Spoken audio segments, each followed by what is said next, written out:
right, cousins. I know I'm a little delayed, but you know what they say. The best things come to those who wait. Does my speech sound a little bit better? Because my Invisalign has come to a completion. What's tongue lower? Like, my mouth is just open. I love my teeth. Anyway, let's go ahead and get into this. Smackdown took place November 15th, 2024. Down to the Milwaukee, Wisconsin, where the Milwaukeeans is at. Milwaukeeans. Didn't Santos say they was aliens or something? Because who says Milwaukeeans? I don't know how to pronounce it. So we start the show with Cody Rhodes. He came out, and I immediately felt fatigued. Cody came out, and I was like, whew, I did. But I pushed through. Cody came out, and he got to talking. He got to talking real slow, real robotic like. He was giving me Dora Explorer vibes. He was like, I am out here to talk to Kevin Owens. And I want to know why I can't talk to Kevin Owens. And Nick Al just had to come out there because he was like, oh my goodness, I'm about to pass out. Let me go get this motherfucker up out of there. He was like, listen, Cody, I understand that you feeling some kind of way right now, but we can't have Kevin Owens in here grounding and pounding people. If that's something you want to do, you need to go take it up over there to the Raw, because there's no kind of control over there with Pierce. It's the Wild Wild West. Everybody's over there getting slammed, jammed, and ground and pounded. Here at SmackDown, we have order. Okay? Now, Kevin Owens can't be here because he used a move that we outlaw, because we don't want our young talent and our older talent and the talent period ended up in wheelchairs and retarded and all that, okay? So, I don't know what you're going to do, but you ain't going to do it here tonight. And Cody was like, well, wait a minute. So you mean to tell me I'm supposed to be the one to tell Randy Orton's wife that he ain't going to be able to fuck her the way she needs to be fucked, and I ain't going to be able to put my hands on him, but I can't go to his house and do all that? And I'm over here like, yeah, won't you do that? Because that's what they've been doing. Won't you run that storyline back, triple thumbs? Have Cody show up at Kevin Owens' house and hit him over the head with a bat. There you go. Or do a power driver on his arm. How about we mix it up? But that would be too much like right. So anyway, essentially, Nick, I was just like, listen, okay, bitch, this is what you're going to do. Get up on my ring, and I'll see what I can do to get him here next week, and y'all can talk and hug each other and lick each other in the mouth. All that. But tonight, I got stuff to do. I got more important things to do. You need to go ahead, get back on your bus, go get you a libation, and get the fuck up out of here. And Cody was like, okay.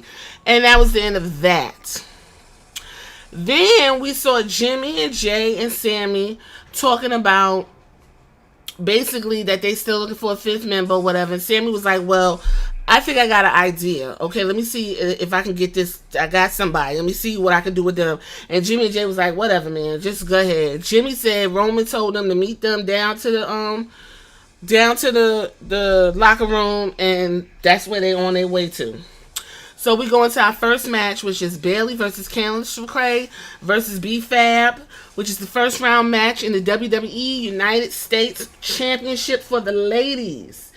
Let me just go ahead right the motherfucker now and give a round of applause to B-Fab. Let's go. B-Fab, girl. She came out with her music. Dun, dun, dun, dun, dun, 1 and a 2 and a 3. And she had her swag. And what y'all say? The aura was auraing. Okay? The it factor was there. Her outfit was giving what it needed to give. I said, okay, B-Fab. I see you, girl. Anyway, B-Fab showed up and showed out. I was really rooting for her. And I could tell she's working with somebody. And that person is probably Natalya. Because she did that split-legged move where you usually run across Natalya's back. But this time I think she, like the girl jumped on her back something. But she was in a split. Whatever. Either way, Bayley ended up winning. And I'm going to tell you right now, everybody in the audience was like, oh, because Brianna, she had the girls behind her. We was like, yes, B-Fab, yes. It was a fantastic showing for Brianna, B-Fab. I'm very excited for her, and I hope she continues to push. I'm gonna have to move her over with the girls. I'm gonna have to get her over with snatch and grab with the girls. We gonna, hey, I like that.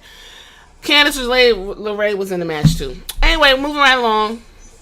We got a video recap of The Rock doing something with Jimmy Fallon, and I'm pretty sure he pissed in some bottles because you know how he get down. Chelsea Green and Piper Niven was back there making fun of B-Fab, and it was so cute because her nose was red. But she was like, yeah, whatever, girl, because you was in the trash can. Don't get motherfucking cute because you two about to be having to fight each other anyway. So what you gonna do? Y'all gonna fight each other or what? Don't do it, because I don't want to have to do it till you here. And then while they was like, girl, whatever, and Chelsea Green and Piper Niven walked off, in comes... I guess Meechin is now the hardcore woman's representative. She had a kendo stick. She was dressed like she was about to break dance at any moment. Girl, I don't even know what to do with that. Even though y'all pushing for her, that's another conversation for this podcast. Moving right along, we go into LA Knight versus Humberto Carrillo and Legado del Fantasma for the United States Championship. Humberto Carrillo is Humberto, okay? Let me tell you something. Humberto is very handsome. And I don't know if that rip, of course, he got like a rip tattoo on his chest, but all his clothes match it. He's very handsome. Him and Angel, you could do so much with them hot, spicy Latin men, but whatever. Essentially, the highlight here was Delgado, what's his name? Santos was like, can you say something else besides, yeah, like, is that all you gonna say? And, yeah, was like, no, that's what I'm going to say. And you can call me daddy. I'm going to make you yell uncle. And I'm going to fuck her over there. That's basically what happened. We already knew that LA Knight was going to win. Whatever. In the meantime, while LA Knight was in the ring like, yeah, all of a sudden we see a dark figure. Y'all said Anakin Skywalker has showed back up on the scene. Apparently with Shinsuke Nakamura. I said, okay then, Shin. I like that outfit. It's giving Bleach. It's giving anime. It's giving put the belt on him. I would like 14. That's what it's giving for me. But we already know what's going to happen. Anyway, Jey Uso tells Jimmy that they need to tighten up before they go talk to the OTC because y'all already know how he get down. Sammy was like, I couldn't find nobody. And basically Sammy was trying to talk to LA Knight. And LA Knight was like, absolutely the fuck not. And so they was like, well, let's come on in here and talk to him or whatever the case may be. So they went in there, and then Roman came in there, and he sat down, and it was like, oh my God, what the fuck? We don't have nobody for you, Roman. And Roman was like, okay. Then they were sitting there, all of a sudden, dun, dun, dun, dun, dun, dun. They started looking around, and they looked at the TV, and there go that damn Bloodline 2.0 coming to the stage. They was like, damn. So they coming to the stage or whatever, and Kevin Owens got a vignette, and he was basically talking about how he trying to feed his family. He's not really understanding why he can't come to work. He got mouths to feed. He whooped this man's ass. That is his job. Why can't he come to work? What the fuck is going on? Okay, Kevin, cool. I get it. Let that man come to work. So basically, we come back and the Bloodline 2.0 and the Bloodline OG is going at it. They whooping each other ass. Roman is 5-on-1. He is tearing the ass up. All of a sudden, him and Shonuff is face to face. And Shonuff, you could tell he like, I love Solo. When he put his hands together, that's what he thinking in his mind. How much he loves Solo. And he gonna do anything so I'm gonna do anything for Solo. And just before Roman can say, bitch, guess who busted him in the back of the head, child? Bronson Reed.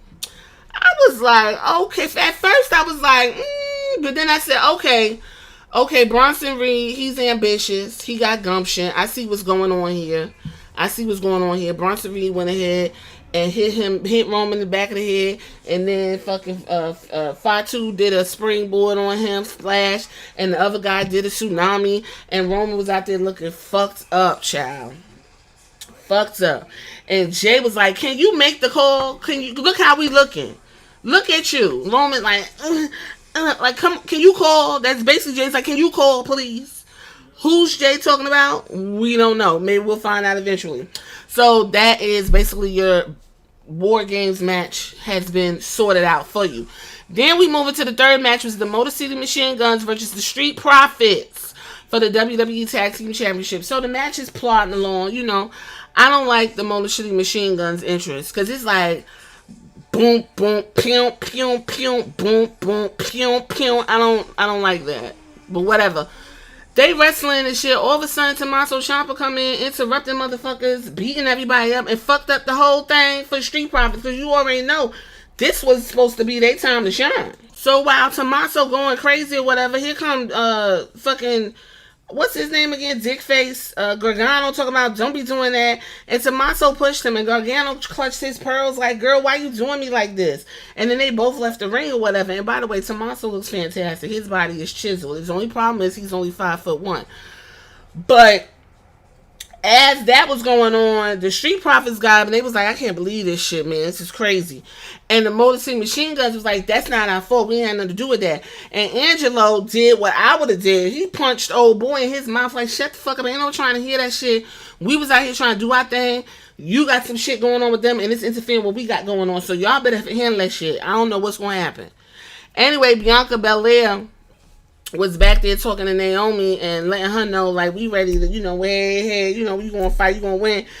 And Bayley was standing there. Bianca was like, girl, we got this, you ain't got to worry about it. And Bayley was like, well, just make sure you be careful about Io, because you know how she get down. Which I'm like, Bayley, don't get cute, because you got the whole cavalry, Io and all the girls, to come beat up Bianca for a whole year. So I can understand why she not fucking feeling you. So don't try it with Io, okay? Anyway, they told Bayley go about her business, and they told Naomi, go ahead and do what you got to do. Okay? Then we got Nia Jax with Tiffany Stratton, Naomi, and Bianca Belair, and Jade Cargill was bringing her up, whatever. They was celebrating, and that was the main event. Essentially, what happened was, first of all, Naomi and Nia, fantastic, put on the show. Nia is very comfortable with Naomi because she's doing them big-ass spots. Nia is moving her ass around that ring, and I am not mad. She is taking risks, and she's doing moves that are not meant for a woman her size, okay? So while they mixing it up in the ring, Liv Morgan and Raquel Rodriguez show up and take out Bianca and Jade and giggle and sniggle. I'm like, okay, bitches, y'all need to go right back to the cave y'all came from. Then we got back to the ring, and they mixing it up or whatever, and Tiffany Stratton's all over the fucking ring in the goddamn way, and she tried to mess it up, but it wasn't happening, and what ended up happening is Nia did get the best of Naomi and ended up hitting her with a Super Samoan drop, and then she annihilated her to add insult to motherfucking injury. So Nia ended up winning, but we was like, Naomi, yes. Unfortunately, we did not get what we wanted, but it was a very good match in any case. Then we go back to Roman. Roman's sitting in the thing. He just got his ass whooped and everything, and he take his phone out, and he looking at the phone, and he like, let me make this phone call. So he put the phone in his mouth. He was like, call the wise man. Audience went up. He was like, yes, you about to get the old band all the way. I know that's right. And then all of a sudden you heard boop, boop, boop. The number you have reached is not in service. Boop, boop, boop. The number you have reached is not in service. And Roman was like, are you fucking kidding me? Like, he acted his ass off. He dropped that phone and he was just like, moving around his chair. He leaned back like, damn.